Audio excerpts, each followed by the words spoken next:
네, 감사합니다. 함께 말씀 보겠습니다. 말씀은 고린도후서입니다. 고린도후서 5장 11절로 21절까지의 말씀 함께 보겠습니다. 고린도후서 5장 11절로 21절까지입니다. 고린도후서 5장 11절로 21절까지 제가 가진 성경은 신약성경 290페이지입니다.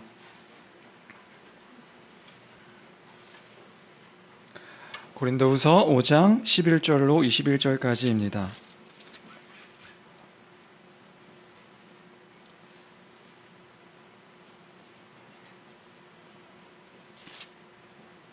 네, 다 찾으신 줄 알고 우리 한 목소리로 읽도록 하겠습니다. 5장 11절로 21절까지 함께 읽습니다. 시작. 우리는 주의 두려우심을 알므로 사람들을 권면하거니와 우리가 하나님 앞에 알려졌으니 또 너희의 양심에도 알려지기를 바라노라.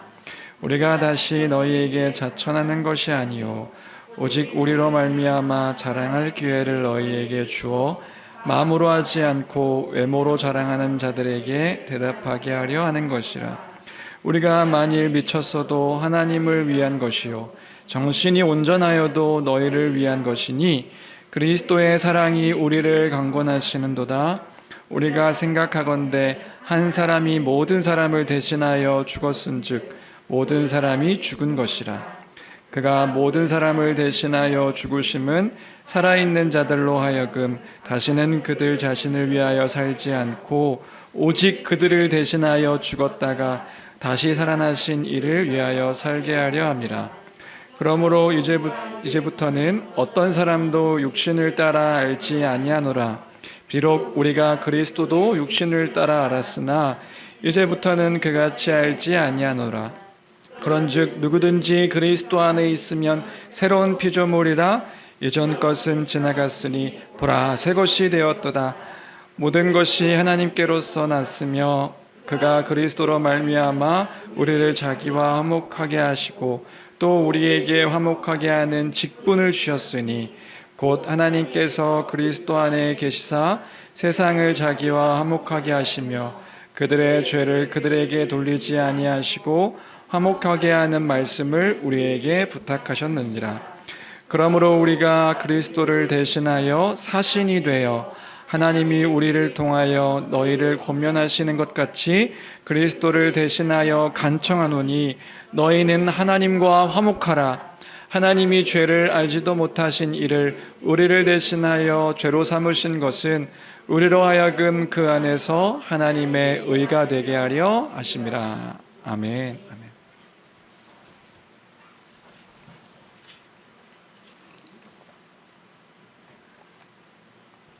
우리는 고린도후서를 함께 계속해서 나누고 있습니다. 오늘 말씀을 함께 이렇게 생각해 보기에 앞서서 이 이야기부터 함께 나누고 시작하고 싶은데요. 어떤 이야기냐면 우리 교회의 양육, 우리 교회의 가르침의 목적과 의미입니다. 우리 교회가 양육을 하고 양육, 가르침, 이제 교육, 그 교육의 그 목적과 의미에 대해서 좀 생각을 해보고 싶은데요.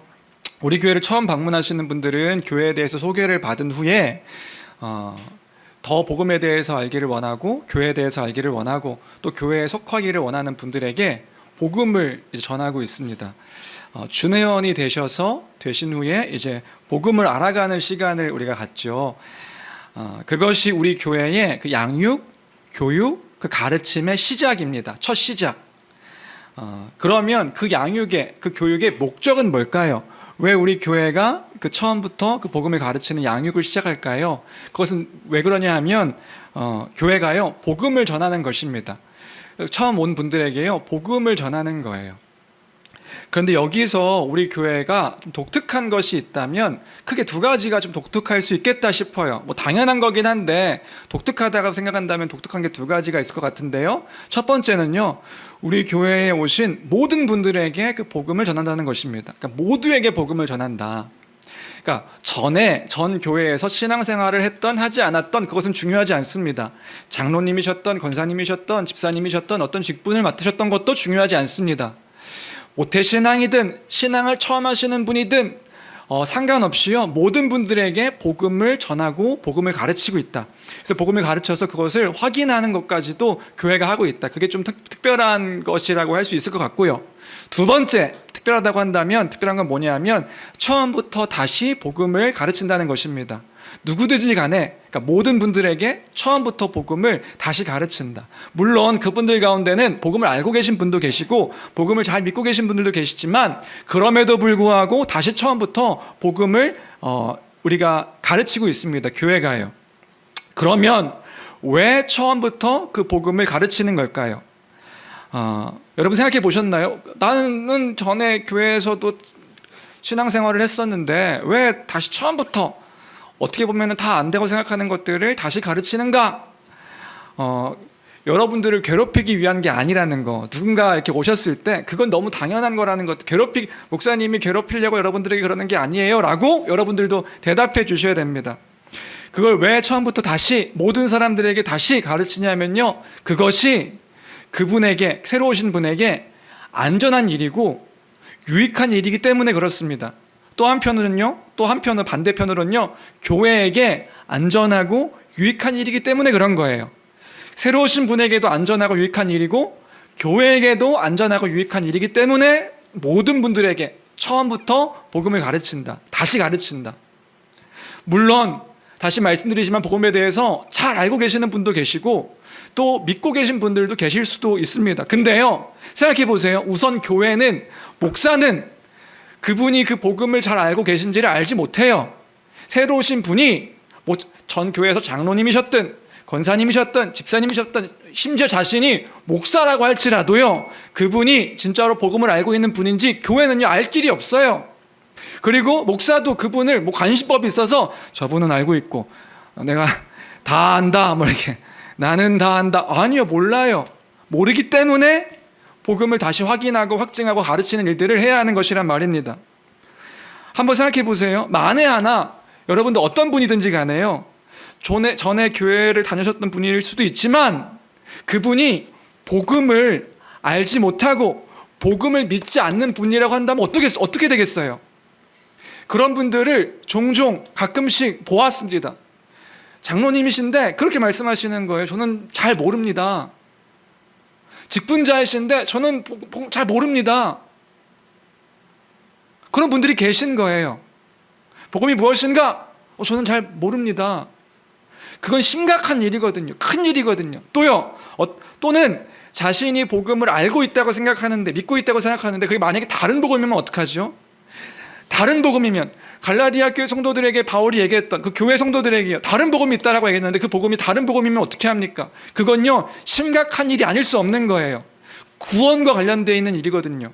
복음을 굳게 붙잡고 헛되이 믿지 않아야 우리가 구원을 받을 수 있는 것인데, 여러분 오해하시면 안 됩니다. 그냥 예수님을 믿었다, 예수님 이름을 믿었다고 우리가 구원받는 것이 아니에요. 복음을요 헛되이 믿고 굳게 붙잡고 헛되이 믿지 않아야 우리가 구원을 받는 것입니다. 다른 복음이 있다고. 근데 내가 만에 하나 천에 하나 다른 복음을 믿는 것이라면 그건 구원과 관련되어 있는 일이기 때문에 교회가 해야 할 일은 뭐냐면요, 바른 복음을 다시금 전하고 그분이 믿고 있는지 확인하고, 이런 일들을 교회가 본래 해야 하는 것이다. 그래서요, 설령 저와 친분이 있는 분이라 할지라도 밖에서는 친분이 있어도요, 교회 안에서는요 다시 처음부터 복음을 모든 사람들에게 다시 가르쳐야 하는 거예요. 목사님 저 아시잖아요. 저 전에 교회에서 이렇게 열심히 봉사한 거 아시잖아요. 네, 봉사한 거 알고 있지요. 열심히 교회에서 함께 했던 거 알고 있지요. 근데요, 그분이 진짜 복음을 바르게 알고 있는지 믿고 있는지는요, 교회가 확인하고, 왜냐하면요, 그게 그분에게도 안전한 일인 거예요. 그분에게도 유익한 일인 거예요. 왜요? 구원과 관련되어 있는 일이라니까요. 우리에게 가장 중요한 구원과 관련되어 있는 일이기 때문에 교회는 그 일들을 해야 한다. 반대로요, 목사에게는요 그런 믿음도 있습니다. 뭐냐 하면, 진짜 참 성도라면, 진짜 참 복음을 믿는 분들이라면 이 복음을 다시 알고 다시 정리할 때 크게 기뻐할 것이다. 그렇죠, 여러분들 그런 거죠. 왜요? 그 복음은 너무 우리에게 귀한 거잖아요. 복음이 뭐죠? 기쁜 소식이잖아요. 기쁜 소식. 근데 그 기쁜 소식을 교회에 왔는데 그 교회가요, 그 복음을 알려주는 거예요. 복음을 다시 정리하는 거예요. 내가 알고 있는 그 복음을 또 한 번 이렇게 교회가 이야기해 주는 거예요. 그러면 참 성도라면 어떤 반응이 있을까요? 이야, 복음을 또 듣네. 이렇게 돼야 되는 거잖아요. 여러분 다 그러실 줄로 믿습니다. 복음을 들으면 이야, 오늘 복음을 또 듣네. 이야, 이 기쁜 소식을 내가 또 듣다니. 내가 믿는 것이 너무 귀한 것인데, 우리에게 복음이 가장 귀한 것인데 이 복음을 또 듣고 또 듣고 또 들려주시오, 또 들려주시오, 목사님 또 들려주세요 라고 얘기하는 게 참 성도의 반응이겠죠. 아, 이 복음을 또 들어야 돼요. 이거는 우리에게, 우리 영혼에 뭔 문제가 있는 거란 말이에요. 아, 또 들어야 돼요. 참 성도라면 여러분들 믿습니다. 우리는 기뻐할 줄로 믿습니다. 그게 진짜 반응일 것이기 때문에. 그리고요, 반대로요, 그 복음을 전할 때 새로 오신 분들도요, 이 교회가 어떤 교회인지를 볼 수 있겠죠. 그분이 진짜 복음을 알고 있는 분이라면, 아, 이 교회가 복음을 바르게 전하는 교회구나. 그러니까 그 교회가 복음을 바르게 전하는 교회라는 것을 새로 오신 분들도요, 이렇게 확인하는 거예요. 다른 거 전하는 교회가 아니네. 그 시간들이 그 성도에게도 필요한 거죠. 우리가 함께 교회가 지금 사도들이 전한 복음들을 함께 믿어왔는데 그런 교회가 맞는가 확인할 수 있는 시간이 그 시간들이기 때문에. 그래서 우리 교회는 처음으로 오신 분들에게 복음의 기초라는 책을 통해서 복음의 아주 정말로 기초, 그냥 복음이 무엇인가 큰 그림들을 함께 나누고 있고요. 그리고 확인하고 또 점검하는 시간들을 갖고 있고요. 그리고 교회가 무엇인가, 성경에서 말하는 교회가 어떤 귀한 공동체인가 가르치고 또 확인하고 또 점검하고 고백하고 하는 것들을 교회가 하고 있습니다. 그 다음으로 그렇게 우리가 준회원이라고 얘기하는데 그런 교육이 끝난 다음에 끝나냐? 그럼 그 양육이 끝나냐? 아니요. 양육이 끝나지 않고요. 수요, 금요, 성경 강좌를 통해서요. 그 다음에 뭐 하냐면 이제는 우리가 그 처음에 복음에 대해서 나눴던 그 기초들의 그 풍성함들, 하나님이 어떤 분이신가, 이제는 지식적으로 어떤 단편적으로 알았던 그 하나님을요 더 풍성하게 알아가는 시간, 그 말씀이 어떤 것인가, 말씀이 뭘 얘기하고 있는가 더 풍성하게 알아가는 시간들을 계속해서 교회는 가르치고 양육하고 확인하고 있습니다. 그게 교회의 모습이란 말입니다. 그럼 이것들을 왜 합니까? 이것들을 왜 할까요? 우리 교회가 양육을 왜 할까요? 가르치는 것들을 왜 할까요? 교육을 왜 할까요? 여러분 오해하지 마십시오. 목사가 여러분들 괴롭히려고 하는 것이 절대 아닙니다. 안 하면 너무 좋아요. 여러분 그거 아세요? 안 하면 제가 너무 편해요. 그거 하나하나 준비하는 게 얼마나 힘든 일인지 아세요? 그거 내용 요약하기도 힘든 거 이렇게 요약해가지고요, 이렇게 요약해서 여러분들 나눠드리는 게 그거 쉬운 일 아니에요. 그거 하루 꼬박 해야 되는 거예요. 그거 안 하면 너무 좋아요. 그거 왜 할까요? 여러분들 괴롭히기 위해서 하는 것이 아니다. 여러분들 괴롭히려고 하는 게 아니다는 것들을 꼭 생각하셔야 돼요. 정일근 목사가 아는 척 하려고 자기 또 많은 아는 것들 막 잘난 척 하려고, 아니요, 절대 그렇지 않습니다. 전 많이 알지 못합니다. 반대로 여러분들에게 그런 지식들이 쌓여져서 뭔가 교만하게 다른 사람들에게 난 이것도 아는 사람이다, 난 이만큼 아는 사람이다 자랑하게 하려고 그 일들을 하는 것도 아닙니다. 그러면 교회는 왜 양육을 하고 왜 가르치는 걸까요? 왜냐하면 그것이 교회의 사명이기 때문에 그런 거예요. 교회가 감당해야 되는 그 사명이기 때문에. 에베소서 4장 13절 14절에 그런 말씀이 있습니다. 에베소서 4장 13절 14절 우리 같이 함께 읽어볼까요? 함께 읽겠습니다. 시작. 우리가 다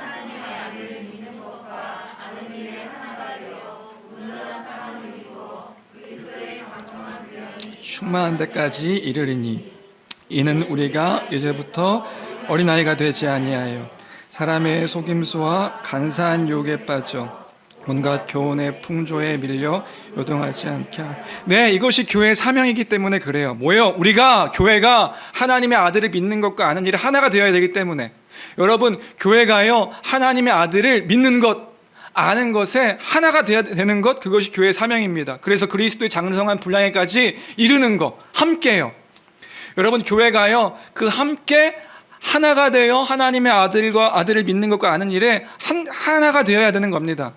여러분들이, 그래서 제가 그 로이드 존스 목사님의 그 이야기를 좋아하는데, 교회의 하나됨, 교회의 연합, 하나됨은요 그리스도 안에서 우리가 하나됨도 분명히 있죠. 성령 안에서 그리스도의 영이신 성령을 통하여서 우리가 하나됨도 분명히 하나됨이지만 그 하나됨은 결국에는 교리의 하나됨이다, 이렇게 이야기하고 있어요. 그러니까요, 여러분들이 믿는 것들이 다르지 않은 거예요. 뭐 예밀자매가 믿는 하나님에 대한 내용과 우리 초록 성도님이 믿는 하나님이 달라서 얘기할 때마다 내가 믿는 하나님, 이 사람이 믿는 하나님이 다른 것, 그것은 교회의 하나됨이 아닙니다. 우리 하나됨은 뭐냐면요, 그 믿는 것에 대한 하나됨이에요. 그 믿는 것과 아는 일에 하나가 되는 것. 그래서 그 믿는 하나가 됨을 통하여서 그리스도의 장성한 분량에까지 함께 성장하는 것. 그것이 교회의 목표이기 때문에 교회는요, 끊임없이 양육을 하는 것입니다. 그래서 알 때까지 확인하고 아는 것들을 점검하고 진짜 알고 있습니까? 또 얘기하고 또 듣고 그 일들을 교회가 하는 거고, 그게 목사라는 직분의 역할입니다. 목사가 그 일을 하는 거예요. 장로가 그 일을 하는 거죠. 장로. 나중에 이제 우리 기억나시죠? 성경적 교회 장로의 역할이 그거인 거예요. 장로의 역할은 어디 가서 교회 공사하고 봉사하고 이게 장로의 역할이 아니라, 장로란 직분의 역할은 뭐냐면요, 가르치는 장로는 그 사도가 전한 그 복음을 가르치는 거고요. 새로운 것들을 전하는 게 아니라 사도가 전한 그 복음을 전하여 가르치는 것. 그러면 그 치리하는 장로는요, 장로는 목사도 장로고 가르치는 장로고 치리하는 장로도 장로잖아요. 그럼 다른 장로 역할은 뭐예요? 그 목사가 전한 그 복음을 성도들이 잘 알고 있는지 확인하고 점검하고 신방하고 그 일들을 장로가 하는 거예요. 그 목사가 전한 그 사도의 복음을 성도가 잘 알고 있는가, 그것을 따라 살아가는가, 그것들을 확인하는 게 장로의 역할이라고요. 그것이 교회의 사명이기 때문에 양육을 하는 것이다. 더 나아가서 이제부터 이제 14절이죠. 14절에 이제부터 우리가 어린아이가 되지 아니하여 사람의 속임수와 간사한 유혹에 빠져 온갖 교훈의 풍조에 밀려 요동하지 않게 함이라. 교회가요, 그것들에 요동하지 않게 하려고요. 사람의 속임수와 간사한 유혹들이 있는데, 거짓된 가르침들이 있는데, 누군가 진리와 관련하여서 옳지 못한 이야기들을 하고 누군가 거짓된 것들을 가르치고 유혹에 빠뜨리는 교훈들을 가르칠 때에, 잘못된 풍조들이 있을 때에 그 풍조에 흔들리지 않게 하기 위하여서. 그럼 우리가 언제 그 유혹에 흔들리지 않을 수 있을까요? 언제 그 잘못된 그 풍조에 우리가 막 요동치지 않을 수 있을까요? 언제요? 우리가 복음을 바르게 할 때, 그 복음 위에 바르게 세워질 때, 그 진리가 우리 안에 확고히 있을 때, 우리가 그 흔들리지, 어린아이와 같이 이리 갔다 저리 갔다 하지 않고, 그 기준으로 누군가 잘못된 것들을 이야기하면 분별하여서 그것이 옳지 않다라고 얘기할 수 있는 사람이 되는 것이란 말입니다. 그때 우리는 바른 것으로 대답할 수 있는 성도가 될 수 있는 것이다. 언제요? 우리가 복음을 바르게 할 때, 우리가 복음 위에 바르게 설 때. 그런 소망이 있습니다. 그런 바람이 있습니다. 뭐요? 목사는 복음을 전하고 가르치는 일들을 감당하는 것이지요, 성도는요, 그것들을 따라서 대답할 수 있는 성도가 되어야 하는 것입니다. 뭘로요? 그 복음으로요. 복음을 따라 우리가 믿고 있는, 그 교회가 함께 믿고 있는 그 복음을 기준으로 삼아서 무언가 잘못된 것들, 무언가 옳지 못한 것들이 있을 때 복음으로 대답할 수 있는 우리가 되어야 한다. 주 안의 사랑하는 성도 여러분, 여러분이 믿고 있는 그 일에 대답할 수 있는 교회가 되기를, 우리가 되기를 주님의 이름으로 축원합니다. 나의 믿음, 나의 신앙에 대해서, 교회가 함께 믿는 것에 대해서 같은 것으로 대답할 수 있는 교회, 하나님의 아들을 믿는 것과 아는 일에 하나가 되어서 그 하나 된 것으로 대답할 수 있는 교회, 그런 성도가 우리가 되어야 될 줄로 믿습니다. 누군가 소망에 관한 이유가 무엇인지 묻거든, 당신의 소망하는 그것이 무엇입니까? 그 소망의 이유가 무엇입니까? 라고 누군가 묻거든, 우리가 대답할 준비를 잘하고 있어서 그 사람들에게 대답할 수 있는, 그 대답을 해낼 수 있는, 목사님에게 가서 물어보세요, 이게 아니라 여러분이 그것들에, 당신의 소망의 이유가 무엇입니까? 나의 소망은, 내가 믿는 것은, 내가 지금 이 교회로서 살아가는 것은 이 복음 때문입니다. 그럼 그 복음이 뭔데요? 복음이요? 기쁜 소식이요. 무슨 기쁜 소식인데요? 그냥 기쁜 거요가 아니라 그냥 기뻐요. 그냥 나는 기뻐요.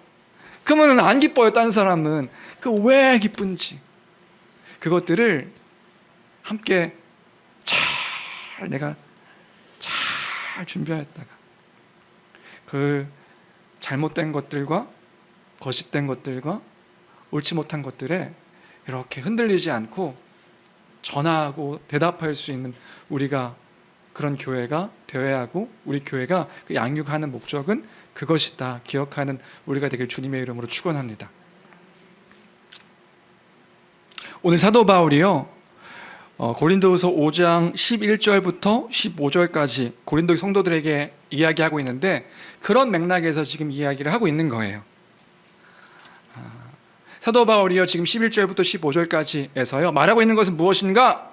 이런 거죠. 우리가 그리스도의 두려우심을 안다. 10절에서 그런 얘기를 했거든요. 주님이 다시 오셔서 선악간에 심판하실 것이다. 그 얘기를 하면서 11절에 그런 얘기하죠. 우리가 그의 두려우심과 주의 두려우심을 안다. 그 심판하실 것을, 판단하실 것을 알기 때문에 우리가 그 두려우심을 안다. 그래서 그 두려우심을 알기에 우리가 너희들을 설득하는 것이다. 우리가 그 복음으로 너희를 권면하는 것이다. 권하는 것이다. 그리고 그 교회에게 바라는 것은 뭔가요? 그 교회의 양심에 우리가 그 복음을 전하는 자로 보여지기를 바란다. 그 얘기하면서 12절에 사도 바울이 말하는 것은 뭔가요? 우리 12절 말씀 같이 함께 읽어볼까요? 12절입니다. 함께 읽습니다. 시작. 우리가 다시 너희에게 자천하는 것이 아니요 오직 우리로 말미암아 자랑할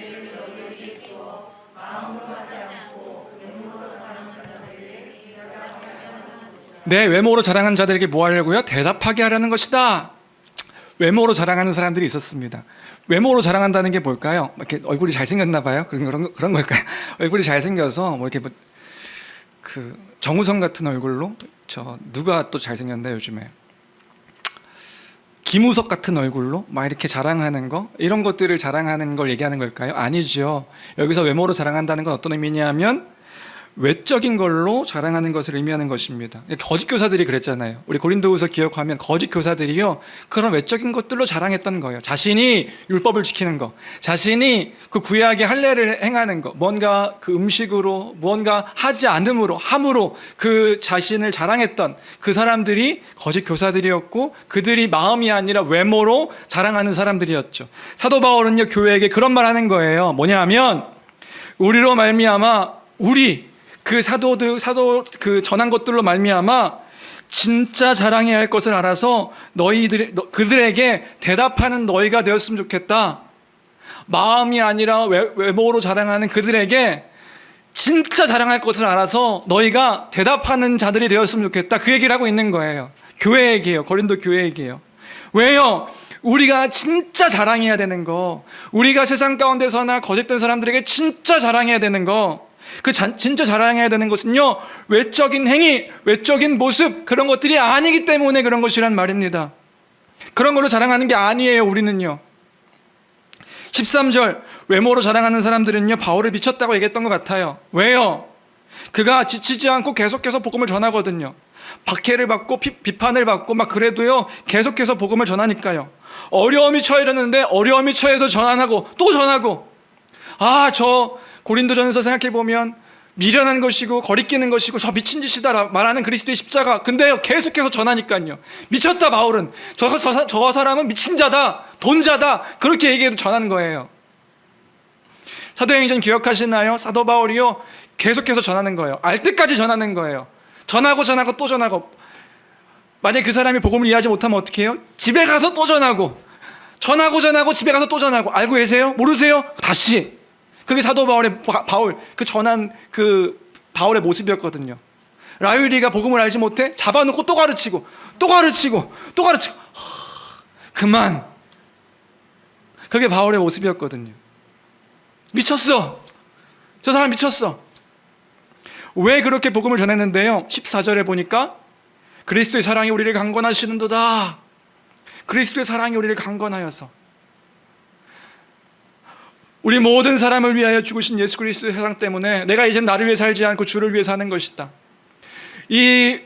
우리 모두를 위해 죽으신 그 예수 그리스도의 그 사랑이 나를 위한 사랑이 아니라 너를 위한 사랑이기도 하기 때문에, 나만을 위한 게 아니라 너를 위한 것이기 때문에 그리스도의 사랑이 우리를 강권하여서 우리가 복음을 전하고 또 전하고 또 전하는 것이다. 설득하는 것이다. 이것으로 자랑하기를 원했던 것입니다. 이것이 우리의 진짜 자랑이기 때문에, 예수 그리스도가 모든 사람을 위하여 우리를 대신하여 죽으신 그 죽으심이, 그 그리스도의 사랑이 우리의 진짜 자랑이기 때문에 그 얘기하는 거죠. 외모가 아니야. 우리의 어떤 율법과 공로로 우리가 의롭게 되는 게 아니야. 하나님 나라의 백성이 되어 복을 누리며 안식을 누리고 영생을 얻는 것, 그건 우리의 어떠함이 아니야. 우리의 행위가 아니야. 우리의 외적인 모습이 아니야. 하나님께서 예수 그리스도의 십자가로 말미암아 성취하신 것 때문이야. 그것이 사랑이야. 그게 우리가 배운 복음이죠. 우리가 구원받는 것 우리의 어떠함 때문이 아니야. 예수 그리스도로 말미암아 하나님께서 그 예수 그리스도의 십자가를 통해서 성취하신 것, 그것 때문이야. 그게 우리의 자랑이야. 그 우리의 자랑이 예수 그리스도라는 것을 알리기 위해 복음으로 설득하고 또 이야기하고, 그것이 자랑임을 고백했던 것이란 말이죠. 주 안에 사랑하는 성도 여러분, 이것이 우리의 자랑인 줄로 믿습니다. 이것이 우리의 자랑이에요. 그런데 여러분의 진짜 자랑은 무엇입니까? 다른 사람을 향한 우리의 대답은 어떤 것인가요? 삶의 소망을 묻는 자들에게 여러분들은 어떤 것들로 대답하고 어떤 것들로 마음을 다하여서 그들에게 이야기하고 계십니까? 조금 더 우리의 삶에 적용해 볼까요? 여러분, 우리를 돌아보고 밖에 있는 사람들을 돌아보면요, 외적인 것으로 자랑하는 사람들이 참 많습니다. 그리고요, 우리는 그 외적인 것을 너무나 부러워할 때가 많은 거죠. 자신들의 외모를 자랑하고 자신들의 노력을 자랑합니다. 그런 사람들은 언제나 자신이 갖고 있는 어떤 것들을 자랑해요. 자신의 스펙, 자신의 어떤 열심, 노력, 성공, 부유함, 가진 것, 해낸 것, 이뤄낸 것, 이런 것들을 자랑합니다. 그런데 심지어 그리스도인이라 부리는 우리도요, 심지어 그런 것들을 자랑하고 그런 것들을 부러워할 때가 있는 거죠. 더 나아가서요, 하나님을 위해 노력한 것이 많다는 것을 자랑하는 우리일 때도 있습니다. 그게요, 바리새인들의 모습이었어요. 바리새인들, 누가복음 18장 10절부터 13절까지인데요, 10절부터 12절까지 먼저 보겠습니다. 누가복음 18장 10절에서 12절. 거기 두 사람이 나옵니다. 하나는 바리새인이고 하나는 세리죠. 기도하러 성전에 올라간 거예요. 성전에 올라갔는데요, 바리새인이 기도하는 거죠. 성전에 올라갔어요. 사람들 앞에 많은데 기도하는 거예요. 큰 소리로요. 뭐라고 기도하죠? 하나님 들으십시오. 그리고 사람들에게 들으라고 기도하는 거예요. 뭐라고 기도해요? 11절 말씀입니다. 함께 읽겠습니다. 시작. 바리새인은 서서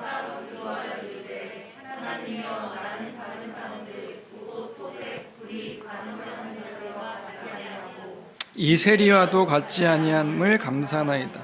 나는 일해에 12절까지요. 나는 일해에 2번씩 금식하고 또 소득의 11조를. 무슨 말인가요? 나는 남의 것을 뺏지도 않고요, 불의하지 않고요, 가늠하는 자들과 함께하지 않습니다. 저 죄인들과도 함께하지 않는 자입니다. 하나님, 나는 이런 사람입니다.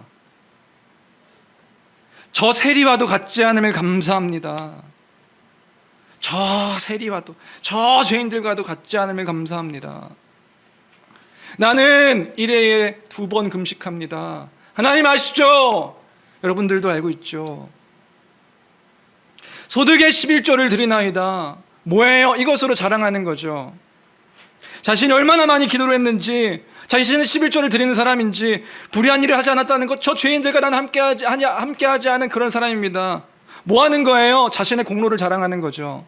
자신의 열심을 자랑하는 거죠. 자신이 얼마만큼 이렇게 나는 철야기도 합니다, 뭐 이런 것들 자랑하는 거죠. 뭐예요? 자신의 공명심입니다. 자기 사랑이에요. 그건 자기 중심성이에요. 끊임없이 자신을 드러내고 싶은 마음, 그거요, 죄의 뿌리입니다.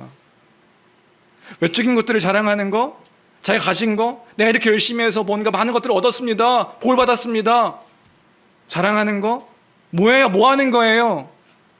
그거 자기 자랑하는 거죠.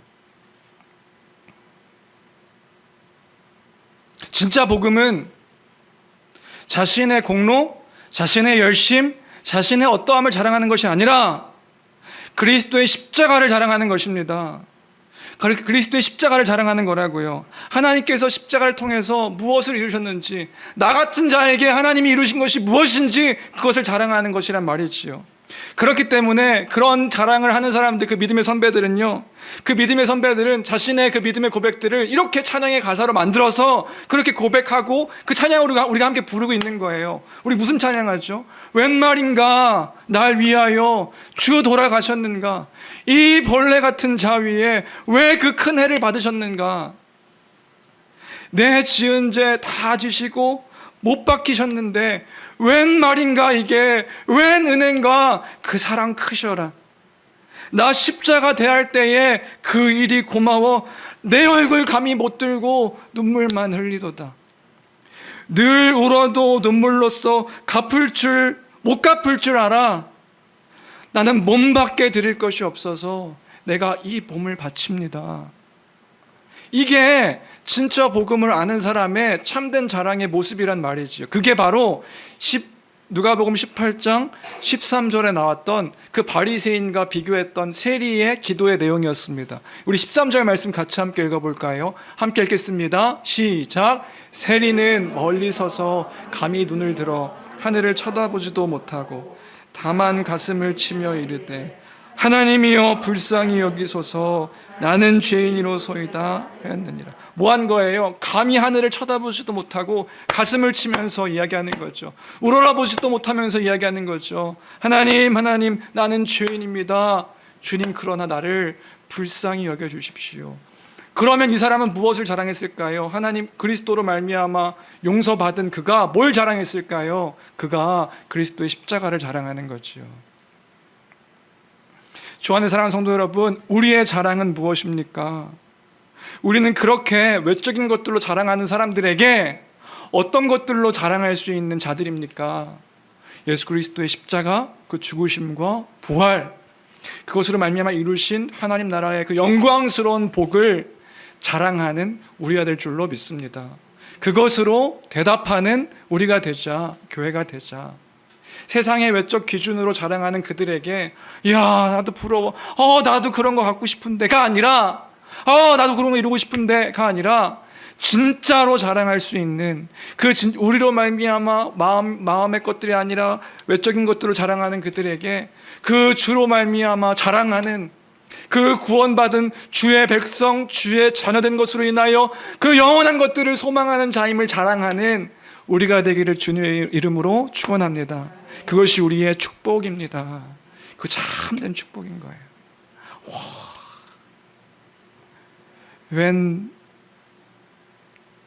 웬일인가, 웬 은혜인가, 그 사랑이 큰 거였구나. 그리스도로 자랑하는 우리가 되어야 된다. 그리고 이어서 16절부터 21절까지인데요. 이 16절부터 21절까지가 한 문단으로 또 볼 수 있습니다. 여기서 교회에게 말하는 건 뭐냐면요, 하나님과 화목하라입니다. 하나님과 화목하라. 따라해 볼까요? 하나님과 화목하라. 네, 하나님과 화목하라. 예, 16절부터 보면 사도 바울은 그리스도 안에서 교회가 어떤 존재인지를 이야기해주고 있습니다. 고린도교회 성도들에게 너희가 어떤 존재인가 이야기해주고 있는 거예요. 이제 교회는 육신을 따라서 사람을 판단하지 않습니다. 그 전까지 그리스도도 육신을 따라 판단했지만 이제는 우리가 사람들을 판단할 때도, 그리스도를 판단할 때도 육신으로 판단하지 않죠. 위에서 말하는 외모를 따라서 사람을 판단하지 않는다는 것입니다. 그가 얼마나 노력했는지, 얼마나 노력하지 않았는지, 열심을 내며 살았는지, 열심을 내며 살지 않았는지, 그가 가진 것은 무엇인지, 얼마만큼 외적으로 잘난 것들이 많은지 없는지, 명예로운지, 얼마만큼 공부를 잘하고 똑똑하고 똑똑하지 않은지, 이런 걸로 우리는 사람을 판단하지 않습니다. 그럼 이제 우리는 뭘로 판단하는 거예요? 그것이 17절입니다. 17절. 우리가 이 복음을 잘 기억하고 연합을 기억하면 이것들이 어떤 의미인지를 또 풍성하게 알 수 있을 것 같은데요. 17절 우리 함께 읽겠습니다. 시작. 그런즉 그리스도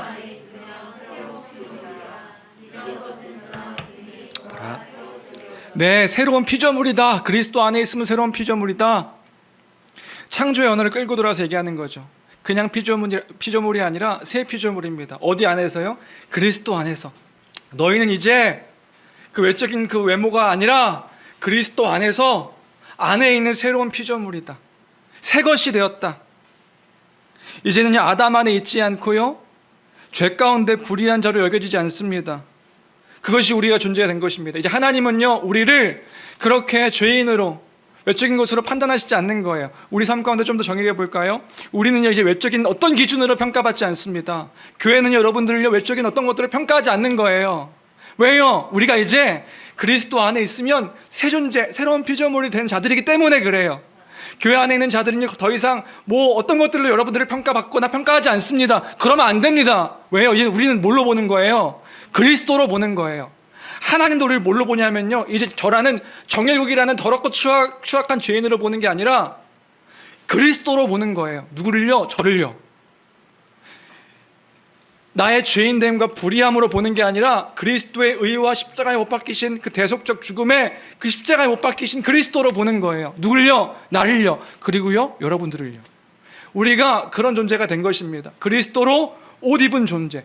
여전히 저는 더럽고 그 추악함이 있는데 그리스도로 옷 입은 거예요. 목욕도 안 해서 막 때 있고 막 그런 존재인데, 여전히 그런 존재인데 그리스도로 옷 입혀진 거예요. 그럼 하나님은 뭘 보시는 거예요? 그리스도의 옷을 입은, 그리스도 안에 있는 우리를 보기 때문에 정일국이 아니라 그리스도로 보는 거란 말입니다. 그런즉 너희는 그리스도 안에 있으면 새로운 피조물이라. 이전 것은 지나갔으니 보라 새 것이 되었도다. 우리가 이제 우리를 바라볼 때 그렇게 바라보는 존재가 하나님도 그렇게 바라보시고 또 우리도 그렇게 서로를 바라보는 존재가 된 것이다. 이제 우리는 육신을 따라 하나님을 판단하지 않습니다. 와, 그러니까 뭐예요? 귀한 존재인 거예요. 누구든 귀한 존재인 거예요. 그 사람이 어떤 모습과 어떤 외모, 어떤 상황과 아니요, 귀한 존재인 거예요. 왜요? 그리스도로 옷 입었기 때문에. 말씀 준비하면서 옛날 얘기 하나 생각났는데요. 뭐냐면 초등학교 때 저 초등학교 때도요, 그런 게 있었습니다. 학교에 브랜드 옷 입고 오면 그때 이렇게 그땐 저 뭐 동네도 좀 그 강북이기도 했고, 그러니까 이제 브랜드 옷 입고 오면 뭐 나이키, 뭐 리복, 뭐 아디다스 이런 옷 입고 오면 그러는 분위기가 있었어요. 근데 저희 집은 그걸 살 수 있는 형편이 안 됐거든요. 근데 잊혀지지 않는 그 일이 있었는데 그런 거죠. 제가 그때 그 학년 때 미치코 런던이라고 하는 브랜드가 유행했어요. 미치코 런던. 근데 저희 어머니가 저 시장에서 짝퉁 그 미치코 런던 옷을 사주셨거든요. 근데 짝퉁도 급이 있다는 거 아시나요? 그 싼 짝퉁은 택이 없어요. 진짜 좋은 건 아니고 좀 돈 있는 짝퉁은 택이 있어요. 제가 그걸 입고 딱 학교를 갔단 말입니다. 학교를 갔는데 그거 아세요? 맨날 그런 옷 입고 오는 애들은 의심하지 않아요. 근데 오랜만에, 아니 그런 입고 오는 애들은요 의심을 합니다. 너 이거 진짜야? 아무 말 안 하죠. 진짜인 줄 뭐 엄마가 사주셨어. 뭐 사주신 거니까요. 근데 아직도 잊혀지지 않는 그 한 사건이 뭐냐면, 저랑 친하지도 않은 친구가요 저한테 와서 이거 진짜야? 아니 엄마가 사주셨어. 뒤를 이렇게 까보는 거예요. 진짠가 가짠가. 택이 달려있잖아요. 진짠데. 그러면서 저를 이제 좀 좋게 보는 거죠. 저런 옷도 입을 수 있는, 저런 거 입을 줄 미치고 그런다. 그게 딱 그 한 해에 유행하던 그런 거였던 것 같아요. 뭘 얘기하고 싶냐 하면, 그러한 새 옷, 그 브랜드 옷을 입어도 우리가 값진 사람처럼 보이는 거예요. 근데 우리가 뭘 입은 거예요? 그리스도의 옷을 입었다고요. 그리스도로 말미암아 그리스도 안에서 그리스도의 것을 입은 자라고 하나님께서 우리를 여겨주시는 것이란 말입니다. 그러니까 우리는 어떤 존재인 거예요? 존귀한 존재인 거예요. 더 나아가서 우리 안에서도 우리를 어떻게 보는 거예요? 이제 우리를 외모로 보지 않고 그리스도로 보는 거예요. 귀하게 보는 거죠. 하나님께서도 우리를요 그리스도로 봐주시겠다고 말씀하시는 거예요. 죄 가운데 거하여서 심판받을 죄인으로 보시는 것이 아니라 그리스도와 같이 봐주시겠다 말씀하시니, 새 언약 백성된 자로 여겨주시겠다 말씀하시니, 하나님의 자녀의 권세를 가진 그 자녀로 보시겠다 말씀하시니, 이것이 복음이지 않습니까? 이것이 우리에게 기쁜 소식이란 말입니다. 그러니까요 사도 바울은 교회 성도들이 그 말하고 있는 거예요. 하나님과 화목하라. 너희는 이제 하나님과 화목하라. 그러면 목사님, 고린도교회 성도들이 하나님과 화목하지 않았단 말입니까? 화목이라는 건 하나님과의 그 관계 안에서의 건데, 그럼 고린도교회 성도들이 하나님과 화목하지 않아서 이제 다시 화목하라, 그런 얘기하고 있는 겁니까? 아니요. 지금 그 얘기하고 있는 게 아니에요. 지금 사도 바울이 뭐 얘기하고 있는 거냐 하면, 너희가 화목하지 않았으니까, 불편한 관계가 되었으니까 이제 불편함을 해소해라, 이게 아니라, 지금 고린도교회 성도들이 어떤 상태였죠? 거짓 교사들이 말하고 있는 것에 마음을 빼앗겼잖아요. 그럼 거짓 교사들이 뭘 말했는데요? 옛 언약의 영광이요, 율법이요, 그 율법으로 무언가를 행하려고 하는 거기에 마음이 빼앗겼잖아요. 사도가 전한 복음에 흔들렸잖아요. 그 복음이 뭔데요? 그 사도가 전한 그 복음의 말씀이 뭔데요? 그 은혜요, 예수 그리스도로 말미암아 의롭다함을 얻음이요, 그걸로 인하여서 화목할 수 있는 건데, 그 하나님과 그 예수 그리스도, 너희의 무슨 행위와 공로가 아니라 이제부터 잘해서 하나님이 지금 너희 싫어하시니까 좀 더 열심히 해가지고 하나님과 화목해져야 된다, 이걸 얘기하는 게 아니라, 그 복음에서, 은혜의 복음에서 떠나려고 한 거잖아요. 옛 율법을 지킴으로 무언가 자기가 더 나은 것들을 보여주려고 지금 사도 바울이 전한 복음이 맞나? 추천서도 없는 저 사도 바울이 얘기한 게 맞나? 그것 때문에 흔들렸던 거잖아요.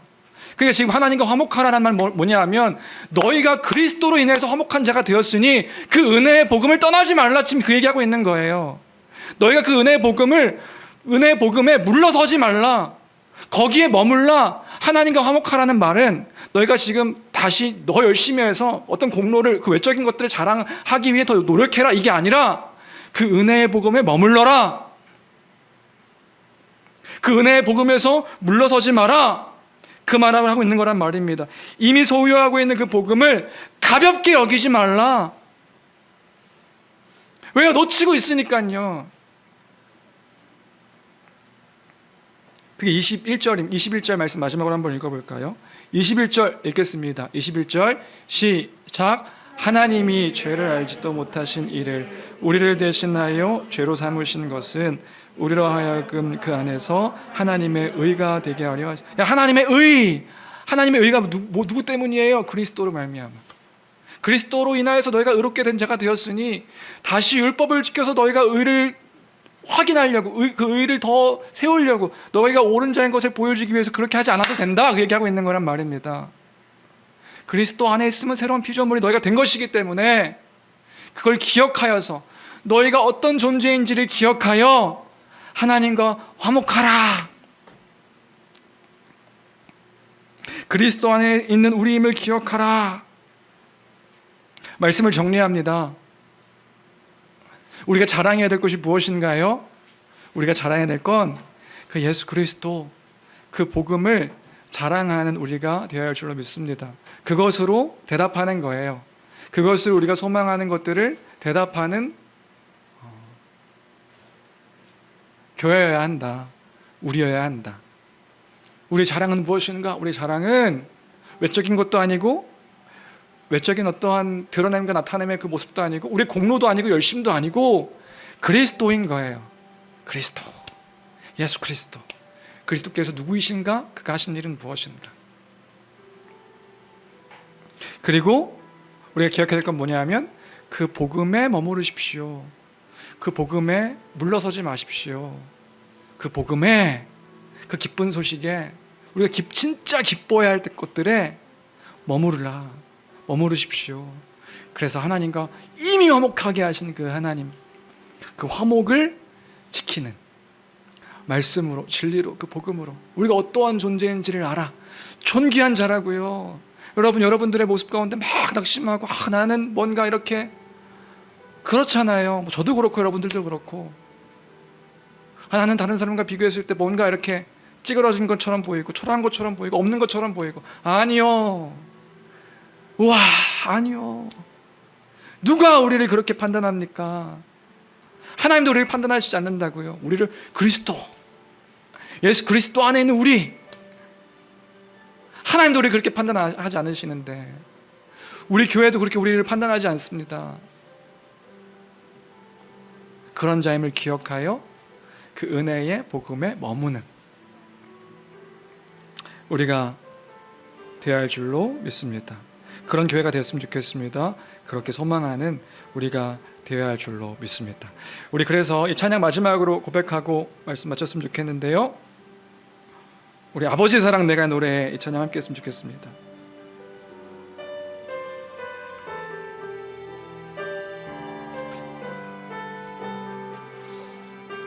우리 함께 찬양합니다. 아버지 사랑 내가 노래해, 아버지 은혜 내가 노래해. 아버지 사랑 내가 노래해,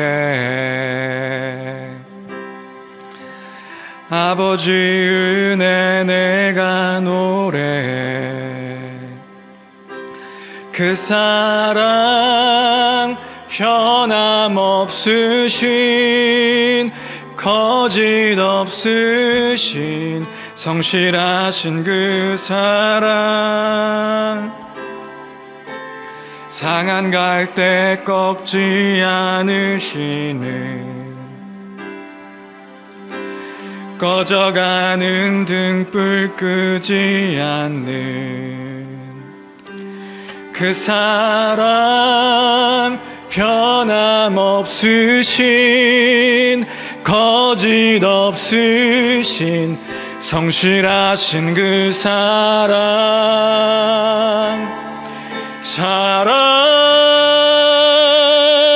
그 사랑,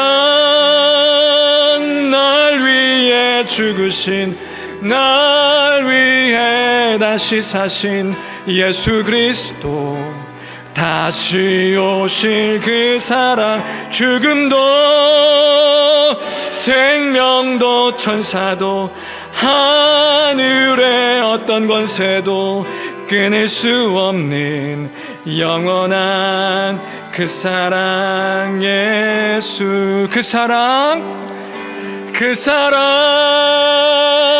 날 위해 죽으신, 날 위해 다시 사신 예수 그리스도, 다시 오실 그 사랑, 죽음도 생명도 천사도 하늘의 어떤 권세도 끊을 수 없는 영원한 그 사랑. 우리 마지막으로 한 번 더 고백합니다. 그 사랑, 날 위해 죽으신 그 사랑, 날 위해 죽으신, 날 위해 다시 사신 예수 그리스도, 다시 오실 그 사랑, 죽음도 생명도 천사도 하늘의 어떤 권세도 끊을 수 없는 영원한 그 사랑, 예수. 이 시간 기도하기를 원합니다. 기도할 때에 하나님, 우리가 그 하나님께서 행하신 그 일들로 인하여 대답하고 또 자랑하는 우리가 되게 하여 주옵소서. 함께 기도했으면 좋겠습니다. 우리가 세상의 어떤 것들에, 그 외적인 것들에, 외적인 행위의 노력에, 그것들로 인하여 자랑하는 자들이 아니라 그리스도로 말미암아 이루신, 성취하신 하나님의 그 풍성하신 복 앞에 그것으로 자랑하며 기뻐하며 즐거워하는 그런 우리가 되게 해 주옵소서. 주님, 우리에게 은혜 허락하여 주옵소서. 주님, 믿음 허락하여 주옵소서. 함께 기도했으면 좋겠습니다.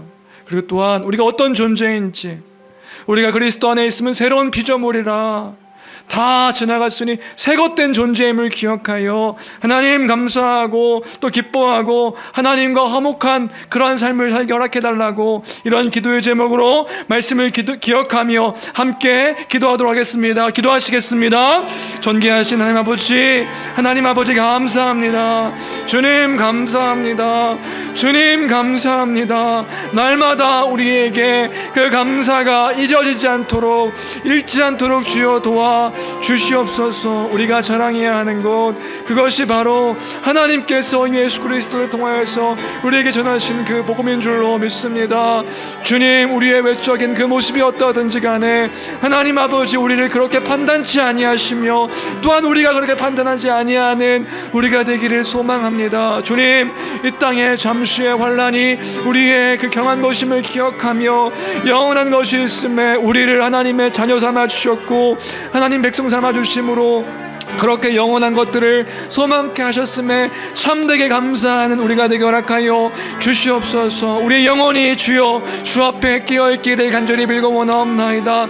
그 외적인 것들을 인하여 자랑하는 아버지 그러한 삶만이 아니라 하나님 영화로운 것들을 인하여서 그리스도 안에 있는 것으로 인하여 감사하며 기뻐하는 우리가 되게 허락하여 주시옵소서. 주님, 그래서 우리에게 은혜가 필요합니다. 하나님 아버지 공급하여 주시는 그 은혜가 필요합니다. 하나님 아버지 우리에게 믿음이 필요합니다. 주여 용기가 필요하나이다. 주님, 담대하게 우리 입술로 선포하며 고백할 수 있는 그 마음이 필요합나니 주님, 우리의 마음 가운데 자정하여 주셔서 우리의 주인 되어 주시옵소서. 하나님, 우리의 주인 되어 주시옵소서. 하나님 아버지 우리의 주인 되어 주시옵소서. 하나님 아버지 우리의 주인 되어 주시옵소서. 오 아버지, 오 아버지, 오 아버지.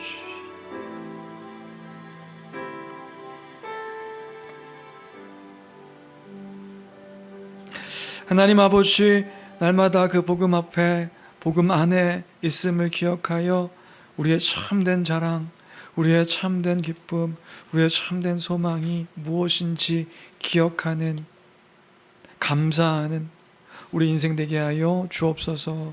우리는 결코 우리의 외적인 것들로 초라한 삶이 아님을 기억하고 우리가 그리스도 안에 있으면 새로운 피조물이라 그리스도를 입은 자이기에 그 무엇보다 귀하고 하나님께서 우리를 귀하게 보심을 기억하며 감사하는 우리 삶이 되게 허락하여 주옵소서.